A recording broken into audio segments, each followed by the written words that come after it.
mums pēdējie 3 dalībnieki. Mēs noskaidrosim, kurš no viņiem ir vislabākais ekstraloks. Viņa uzdevums būs atrast mūsu darbinieci, kur būs pasākusies. Noteikti neviens nevarēs atrast. Tas nav iespējams šajā lielajā platībā vienkārši.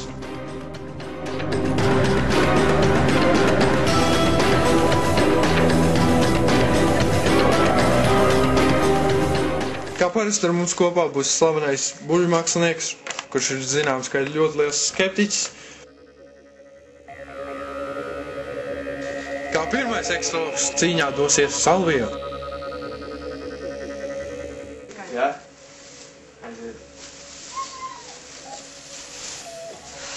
Šit tas būs smagi. Salvijai meklēšanā gāja ļoti grūti. Viņš tik daudz visādi enerģiju šajā telpā, ir ļoti grūti koncentrēties uz to noteiktu.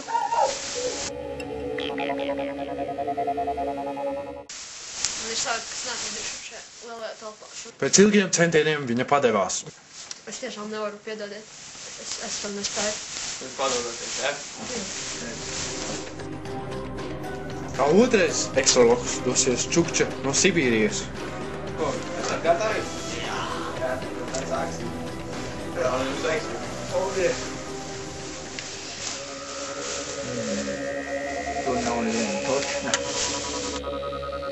Čukča neveiksmīgi meklēja sākumā, tāpēc sāka cīnīties negodīgi.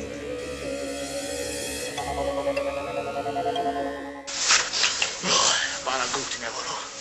Pēc pusstundas gara meklējuma viņš beidzot norādīja vietu. Lūdzu jāpārbauda.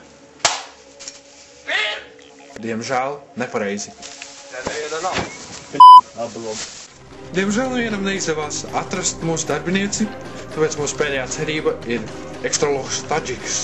Tas ir mans amulets, veiksmes amulets. Viņš uztver signālus no kurienes, Tas palīdz man atrast. Viņš ir ritīgi dīvains. Jā, viņu sauc Buda Ekstamuško.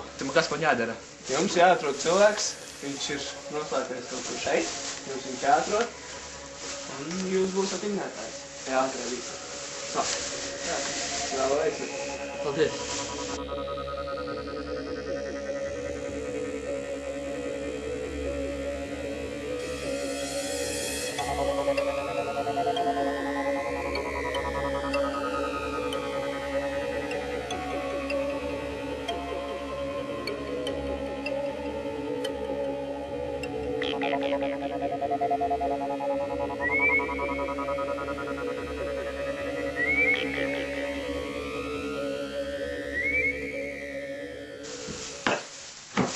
Tiešām. Jā, garā vaļā, jā. Tas ir vienkārši neticami, kā jums tas izdevās. Viņš jums roku paspiedīs, es vienkārši ārprāts, es esmu tik sajūsmināta. Paldies, jā. Jā, Es tam nespēju noticēt. Tadžiks pierādīja, ka viņš ir vislabākais ekstraloks. Tiksimies nākamajā sezonā.